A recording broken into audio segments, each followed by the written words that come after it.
오늘 말씀 가지고 여호와를 위한 열심 그리고 전심이라는 제목으로 하나님 말씀 나누겠습니다. 오늘은 이 북이스라엘의 10번째 왕이었던 예후에 대하여서 살펴보면서 좀 우리의 기도의 제목으로 삼기를 원합니다. 하나님께서는 이 북이스라엘 가운데 널리 퍼져 있었던 바알 숭배를 척결하기 위해서 예후라는 이 사람을 북이스라엘의 왕으로 삼으셨습니다. 처음 등장하는 것은 열왕기 상에 나오는 엘리야에게 주시는 하나님의 말씀에서 보게 되는데, 이 엘리야를 통해서 너는 가서 이 예후에게 기름 부어서 왕을 삼아라, 이렇게 사명을 주시는 것을 열왕기 상 말씀에서 우리가 볼 수 있습니다. 그런데 이것이 이제 조금 시간이 지나서 열왕기하 9장 1절에서 3절 말씀을 보면 하나님께서 엘리사 선지자를 통해서 이 일을 이루십니다. 예후에게 기름을 붓고 이스라엘 왕으로 세우시는 말씀이 나오는데, 제가 보겠습니다. 선지자 엘리사가 선지자의 제자 중 하나를 불러 이르되 너는 허리를 동이고 이 기름병을 손에 가지고 길르앗 라못으로 가라. 거기에 이르거든 님시의 손자 여호사밧의 아들 예후를 찾아 들어가서 그의 형제 중에서 일어나게 하고 그를 데리고 골방으로 들어가 기름병을 가지고 그의 머리에 부으며 이르기를 여호와의 말씀이 내가 내게 기름을 부어 이스라엘 왕으로 삼노라 하셨느니라, 이렇게 이제 말씀을 하셨습니다. 그리고 이것을 이제 엘리사 선지자의 이제 제자를 통해서 예후를 기름 붓게 하시고 왕으로 삼으셨습니다. 특별히 하나님께서 예후를 세우신 목적이 있었는데, 그것은 북이스라엘 백성들을 바알 숭배의 자리로 만드는, 그렇게 이끌도록 했던 아합의 집을 심판하시기 위해서 그를 세우신 것입니다. 9장 7절에 이 말씀이 좀 나와 있습니다. 자막으로 준비하지는 못했는데 너는 아합 집을 심판하라, 그렇게 하나님께서 추가적으로 명령을 하십니다. 그래서 이 예후라는 사람이 하나님의 말씀을 따라서 아합 가문을 철저하게 심판합니다. 어떻게 보면 과격하고 또 폭력적이고 굉장히 잔인한 방법을 사용해 가면서 예후가 아합의 집을 심판하고 또 이스라엘 가운데 있었던 바알 숭배자들을 척결합니다. 그래서 열왕기 하 10장 16절 말씀을 보면 예후가 이렇게 말합니다.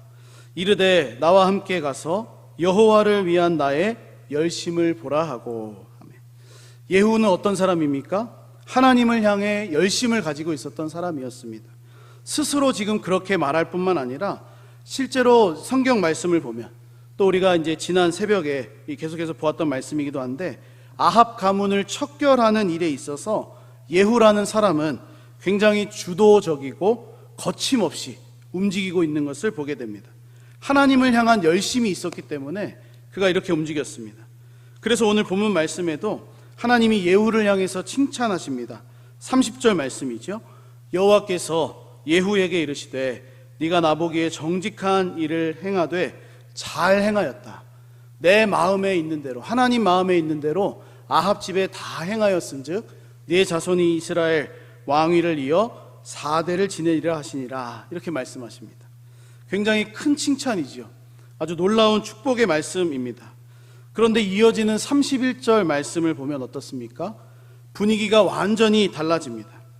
31절에 그러나 예후가 전심으로 이스라엘 하나님 여호와의 율법을 지켜 행하지 아니하며 여로보암이 이스라엘에게 범하게 한 그 죄에서 떠나지 아니하였더라, 이렇게 말씀합니다. 이처럼 예후에 대한 평가는 하나님의 이 관점에서 볼 때 칭찬할 점도 있었고 또는 그렇지 못한 점도 있는 이 양면성을 다 가지고 있었습니다. 우리의 삶도 마찬가지라고 생각합니다. 모든 사람이 이 긍정적인 면도 있고 또 어떤 일을 행할 때 좀 좋지 못한 면도 있을 수 있습니다.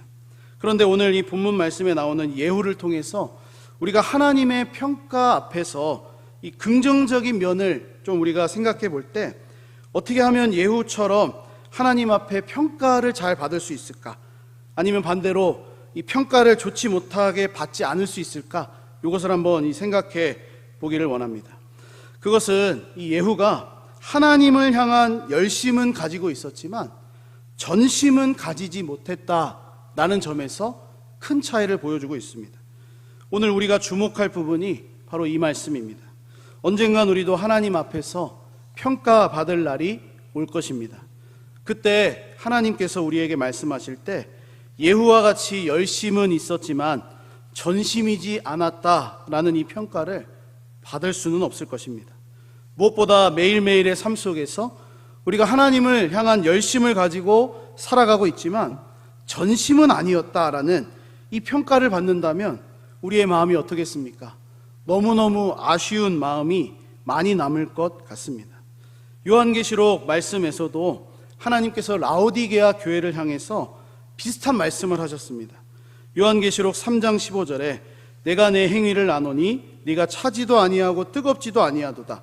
네가 차든지 뜨겁든지 하기를 원하노라. 이렇게 말씀하십니다. 무엇입니까? 우리의 신앙생활, 우리와 하나님과의 관계가 적당한 수준이 되어서는 안 된다는 말씀이지요. 이어지는 16절 말씀, 요한계시록 3장 16절 말씀에 차라리 차갑든지 아니면 뜨겁든지 하라는 것입니다. 미지근하면, 적당하면 토하여 버리겠다. 이런 무시무시한 말씀도 성경에 나와 있습니다. 그러므로 오늘 본문으로 좀 돌아와서 생각해 보면 예후라는 사람은 하나님을 향한 열심은 있었지만 전심으로 하나님을 섬기지는 않았다라는 것입니다. 그래서 우리는 예후의 모습을 보면서 우리의 이 신앙과 하나님과의 관계도 어떠한 모습이 되어야 되는지를 생각해 볼 수 있습니다. 주 안에 사랑하는 여러분, 우리는 하나님을 향한 이 전심을 가지고 있는 사람들이 될 수 있기를 축복합니다. 우리의 열심만으로는 충분하지가 않습니다. 예후의 모습을 보면 알 수 있습니다. 예후도 자신했습니다. 여호와를 위한 나의 열심을 좀 봐라. 내가 어떻게 행하는지, 내가 어떻게 아합 집을 심판하는지를 너희들이 좀 나를 봐라. 그렇게 말했지만 그의 마음속 깊은 곳에는 하나님을 위한 열심이 아니라 오히려 자신을 위한 욕심이 자리 잡고 있었다는 것을 보여주고 있습니다. 예후는 바알 숭배자들을 척결하는 그 일에 굉장히 열심이었습니다. 그런데 오늘 말씀을 보니까 여호와의 율법, 하나님의 말씀에 순종하는 것에는 전심을 가지지 않았습니다. 대표적인 모습이 무엇입니까? 북이스라엘의 초대 왕이라고 불리는 여로보암의 죄를 그대로 따라간 것이지요. 만약 예후가 하나님을 향해 전심으로 살았다면, 그가 전심을 가지고 있었다면 여호와의 율법과 하나님의 말씀대로 이스라엘 백성들이 예루살렘으로 내려가서 제사를 드릴 수 있도록 허락했을 것입니다. 하나님의 말씀이 그러니까요.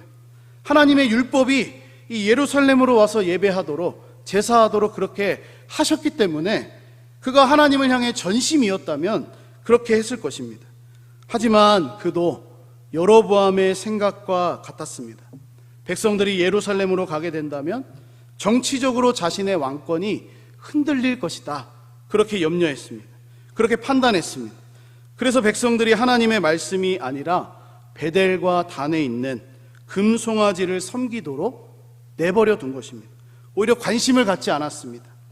그러므로 정리해 보자면 예후라는 인물의 이 평가는 자신의 왕권을 견고하게 하는 아합 왕조를 척결하는 일에 있어서는 굉장히 열심을 가졌습니다. 왜냐하면 자기가 이 아합의 아들을 죽이고 이제 왕의 자리에 있으니까 그 왕의 가문을 철저하게 없애야 이 후환이 없는 것이지요.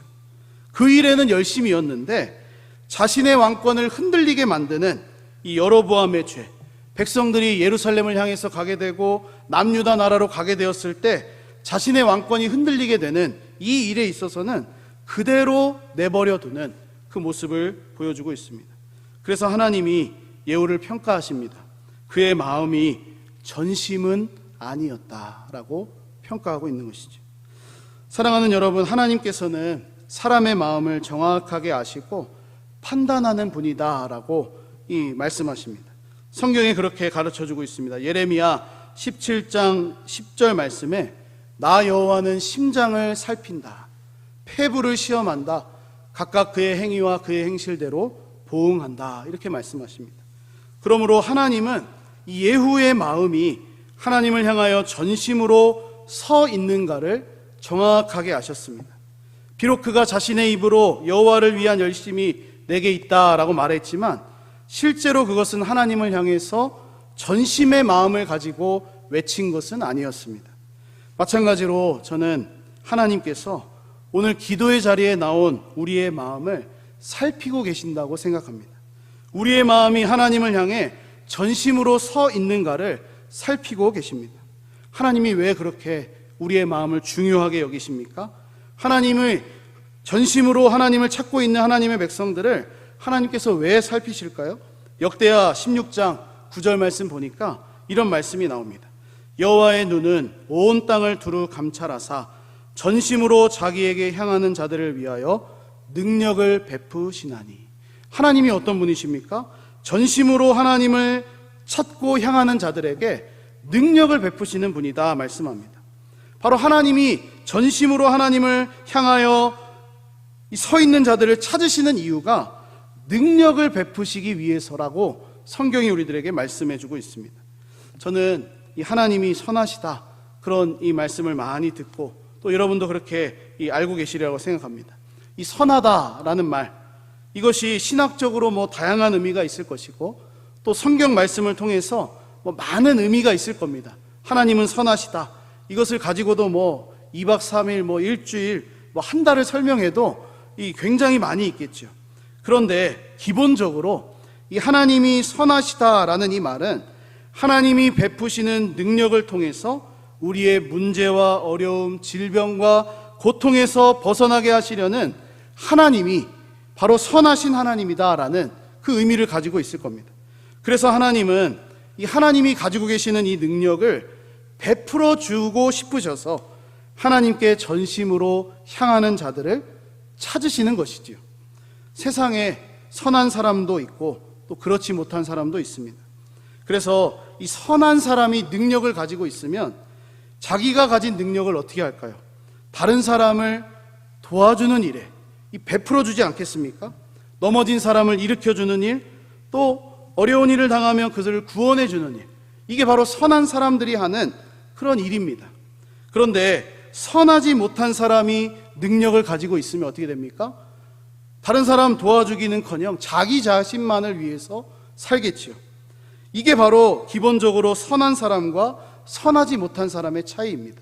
하나님이 선하시다라는 이 말은 하나님이 가지고 계신 그 능력을 베풀어 주고 싶으신 하나님이라는 의미를 가지고 있습니다. 그래서 로마서 8장 32절에 우리에게 이렇게 말씀해 주지 않습니까? 자기 아들을 아끼지 아니하시고 우리 모든 사람을 위하여 내주신 이가 바로 선하신 하나님이십니다. 어찌 그 아들과 함께 모든 것을 우리에게 주시지 아니하겠느냐. 선하신 하나님은 우리에게 능력을 베푸시기 원하시는데 아들까지도 내어주신 하나님이시다. 그 하나님이 어찌 모든 것을 우리에게 주시지 아니하겠느냐. 중요한 것은 우리가 하나님을 향해 전심으로 서 있는가 하는 겁니다. 주 안에 사랑하는 여러분, 혹 우리 가운데 이 예후와 같이 열심만을 가지고 하나님을 섬기고 있는 분들이 계시다면 하나님을 향한 전심의 마음이 회복될 수 있기를 주님의 이름으로 축복합니다. 이것이 굉장히 중요한 이 신앙생활이라고 생각합니다. 우리가 하나님을 향해 전심으로 나아갈 수만 있다면 말씀대로 하나님의 이 능력이 우리 가운데 임할 것입니다. 그러나 우리의 마음이 하나님을 향해 전심이 되지 못한다면 오늘 본문에 나오는 예후와 같이 열심만 있고 전심은 없는 신앙생활이 될 수도 있다는 것을 기억해야 합니다. 그러므로 우리가 하나님 앞에서 이 기도할 것이 있다면 나의 마음이 정말로 하나님, 전심으로 하나님을 향하기를 원합니다. 이것이 바로 우리의 기도의 제목이 되어야 할 것입니다.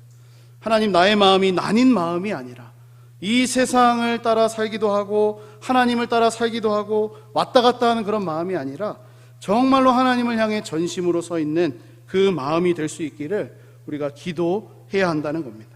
우리의 마음이 하나님을 향해 전심으로 향할 수 있기를 기도한다면 하나님은 어떻게 하시겠습니까? 선하신 하나님이시니까 능력을 베풀어 주신다 하셨는데 어떤 능력이냐면 전심의 마음을 가질 수 있는 능력을 더해 주십니다. 우리 예레미야 24장 7절 말씀입니다. 내가 여호와인 줄 아는 마음을 그들에게 주어서 그들이 전심으로 내게 돌아오게 하리니 그들은 내 백성이 되겠고 나는 그들의 하나님이 되리라. 아멘. 이 예레미야를 통해 주신 말씀인데, 하나님께서 이스라엘 백성들의 마음을 어떻게 하시겠다 합니까? 새롭게 하시겠다. 어떻게 새롭게 하십니까? 전심으로 하나님께 돌아올 수 있도록 하시겠다는 겁니다. 우리가 그렇게 기도한다면 능력을 주시는데, 그 능력이 어떤 능력이냐? 바로 우리의 이 마음이 하나님을 향해 전심으로 향할 수 있도록 돌아오게 하겠다, 그렇게 말씀을 하신다는 겁니다. 이것이 하나님이 기뻐하시는 하나님 백성의 모습이기도 하고 또 기도의 제목이기도 합니다. 그러므로 이것이야말로 우리가 하나님을 향해 전심으로 정말로 하나님, 내가 하나님을 향하기를 원합니다, 이런 기도 제목을 해야 할 충분한 이유와 근거가 되는 것이죠. 마지막으로 이 한 가지만 더 잠시 생각해 볼 것은, 우리가 전심으로 하나님을 찾아야 하는 이유가 한 가지 더 있습니다. 그것은 우리의 신앙생활이 후회하지 않기 위해서입니다. 저는 이 신앙생활 해 나가면서 정말로 우리가 후회하지 않는 신앙생활 하는 것이 중요하다, 이렇게 생각을 하는데, 우리 얼마 전에 이제 10월 1일도 쉬는 날이었고 또 10월 3일도 이 쉬는 날이지 않았습니까? 저는 굉장히 행복한 날을 보내고 있는데, 우리 어제 이 공원에 가서 이 아이들과 함께 이렇게 좋은 시간을 보냈습니다. 근데 저희 이제 두 아이가 이제 걸어 다니기를 시작했기 때문에 이 공원에 가서 막 이 좋은 시간을 보냈는데, 어떤 분들이 이런 말씀을 하십니다. 목사님, 그때가 가장 좋을 때입니다. 그때를 많이 즐기십시오. 조금만 더 크면 이제 이 속 터질 일만 남았습니다. 뭐 이런 이 말씀들을 종종 하실 때가 있는데, 맞습니다. 이 공원에 가서 애들이 막 뛰어노는 거 보면 저도 이제 기뻐요, 마음이. 그래서 쟤네들이 언제 커서 저렇게 막 걸어 다니냐, 이런 생각을 막 하는데, 이 정말로 좋은 시간을 보내는데 그 시간이 이제 후회하지 않는 시간이 되어야 되죠. 정말로 이 복된 시간을 보내야 하지 않습니까? 마찬가지입니다. 우리의 이 신앙생활, 우리의 삶 속에서도 이 후회하는 일이 없어야 할 텐데, 특별히 사람과의 관계와 만남과 이별과 다양한 것을 경험하면서 우리가 후회하지 않아야 됩니다. 그런데 어떤 경우에는 너무도 후회가 되는 만남을 할 때가 있습니다. 또 이별을 해야 할 순간이 찾아옵니다. 너무너무 후회가 되는 자리입니다. 아마도 대부분 우리가 후회하는 경우는 어떤 경우냐면, 내가 그 사람과의 만남을 온전한 마음을 다하여서 갖지 못했을 때, 그때가 바로 후회하는 순간이죠. 그렇지 않습니까? 다시 말하면 전심으로 그 사람과 내가 시간을 보내지 않고 어떤 일을 할 때에도 정말 내 마음을 쏟아가면서 하지 않았을 때 우리는 후회라는 감정을 느낍니다. 그래서 뭐 마지막으로 이별할 때나 혹은 뭐 만남이 이제 마지막으로 될 때, 그때 후회하지 않기 위해서는 지금 이 순간을 정말로 마음을 다해서 전심으로 우리가 시간을 보내야 되는 것이죠. 그렇지 않습니까? 오늘 본문에 나오는 이 예후도 마찬가지라고 저는 생각합니다. 후회가 되었을 것 같아요. 비록 자신은 잘 몰랐지만 하나님께서 자기에게 주신 이 사명, 아합의 집을 심판하는 일, 또 이스라엘의 왕이 되어서 나라를 개혁하고 이끌어가는 이 모든 일들, 이것을 행할 때 바알 숭배자들, 아합의 집을 심판하는 이 일에 있어서는 굉장히 열심으로 이것을 감당했는데, 마지막에 어떻습니까? 전심으로 하나님 앞에 서지 못해서 결국 자신이 죽은 이후에 4대만 북이스라엘의 왕위를 잇게 되는 그런 예후의 모습을 보여주고 있기 때문에 그렇습니다. 여러분, 예후가 하나님께서 주신 이 사명도 열심으로 잘 지키고, 정말로 우리가 아는 것처럼 다윗과 같이 전심으로 하나님을 찾고 구하는 삶을 살았다면 그의 후손의 삶이 어떻게 되겠습니까? 4대만 왕위에 머물겠습니까? 그렇지 않습니다. 다윗에게 주신 약속을 생각해 보면 너무 쉽습니다. 다윗이 하나님을 향해 전심으로 살았더니 하나님께서 다윗에게 영원한 왕위를 약속해 주셨습니다. 그래서 다윗의 가문을 통해서 영원한 왕 예수 그리스도께서 이 땅에 오신 건 아닙니까? 예후도 하나님을 향해서 전심으로 살았다면 그의 왕위가 4대만 아니라 하나님의 은혜 가운데 다윗처럼 영원히 세워질 수도 있었을 것입니다. 이것이 예후에게 있어서는 기회의 순간이었죠. 기회의 순간. 북이스라엘의 나라, 이 정말로 선한 왕이 아무도 없는 그런 나라에서 하나님이 예후를 통해서 아합을 철저히 무너뜨리셨는데, 바알 숭배를 철저하게 없애셨는데, 예후가 전심으로 하나님의 말씀을 쫓지 못하고 하나님을 향하지 못하니까 정말로 그냥 4대 정도만 왕위를 머물다가 그의 후손들이 문을 닫게 되는 그런 일이 있게 된 것입니다. 물론 우리가 하나님께서 주시는 이 축복을 받기 위해서, 하나님이 주시는 영원한 은혜를 누리기 위해서만 전심으로 찾고 구하라는 말씀을 드리는 것은 아닙니다. 우리가 그런 의미에서 받아들이기보다 예후 입장에서 한번 생각해 보자는 겁니다. 자신이 전심으로 하나님을 찾고 섬기였다면 그의 삶과 그의 후손의 왕위는 달라졌을 것입니다. 말씀을 마무리하고 정리하면서 우리도 이 기도의 자리에 나왔습니다. 그래서 우리가 이 기도의 자리에 나왔을 때 한번 생각해 볼 것은, 하나님 앞에서 내가 어떤 평가를 받을 것인가, 이런 것을 한번 생각해 봐야 되겠죠. 그때 우리는 어떤 평가를 받아야 되겠습니까? 하나님을 향하여 전심으로 살았다라는 이 평가입니다. 뭐 대단한 업적을 이루었다, 사명을 이루었다, 교회 개척을 해서 이 몇만 명 되는 이 성도들을 이루었다, 뭐 이런 것보다 그가 정말로 전심으로 하나님 앞에 서 있었다라는 이 평가가 더 중요하다는 것입니다. 물론 열심을 가지고도 교회를 성장시키고 열심을 가지고도 사명을 감당할 수 있습니다. 그러나 열심을 다하지만 전심이 아니라면 한번 생각해 보아야 하는 것이죠. 오히려 열심이 없고 그냥 전심으로 사는 것이 더 좋을 수도 있습니다. 그래서 오늘 이 예후처럼 우리가 여호와를 위한 열심만을 가지고 사는 것이 아니라 여호와를 향하여 전심으로 살아가는 삶이 될 수 있기를 기도하는 우리 모두가 되었으면 좋겠습니다. 우리에게 능력을 베풀어 주신다, 이런 말씀도 나눴는데, 이 하나님을 우리가 기대하면서 오늘도 이 전심으로 하나님의 은혜를 찾고, 지금 이 자리가 다시 오지 않을 수도 있다라는 이것을 우리가 한번 생각해 보면서 정말로 전심으로 이 자리에 하나님의 은혜를 구하고 찾고 두드리는 우리 모두가 될 수 있기를 예수님의 이름으로 축복합니다.